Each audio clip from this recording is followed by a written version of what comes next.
O mundo estava em silêncio naquela semana. Não um silêncio comum menos, mas aquele silêncio pesado que cai antes de uma tempestade, quando até o ar parece saber que algo terrível está prestes a acontecer.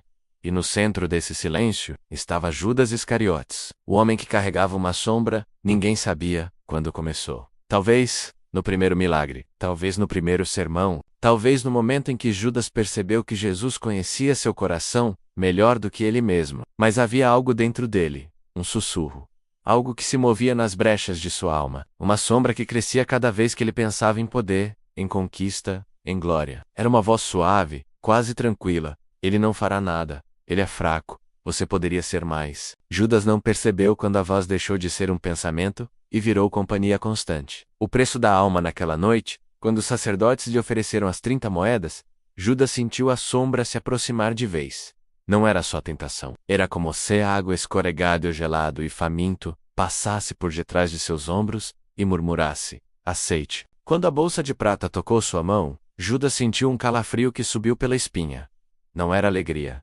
Não era ambição. Era possessão. E pela primeira vez, ele percebeu, tarde demais, que o negócio não era com os sacerdotes. Era com a própria escuridão. O beijo amaldiçoado, o jardim do Getsemane, tinha uma atmosfera pesada demais para ser natural. As oliveiras tremiam sem vento. As sombras se moviam como se tivessem vida. A lua parecia olhar fixamente para Judas, julgando-o. Ele andava na frente dos soldados, mas era como se alguém empurrasse suas costas. Cada passo era uma sentença. Quando viu Jesus, parado sob a oliveira, Judas sentiu o mundo inteiro ficar mudo.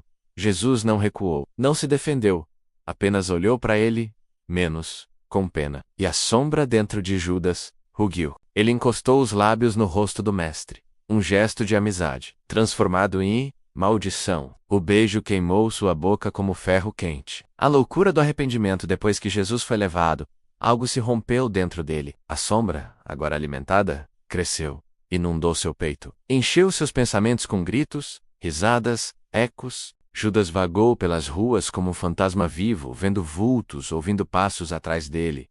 As 30 moedas pareciam sangrar, a prata, suja, a consciência, rasgada. Ele correu até o templo. Eu pequei, traí sangue inocente. O eco da própria voz o fez estremecer. Parecia que haviam 10 deles gritando ao mesmo tempo. Os sacerdotes o olharam como se ele fosse uma sombra entre sombras. Isso é problema seu.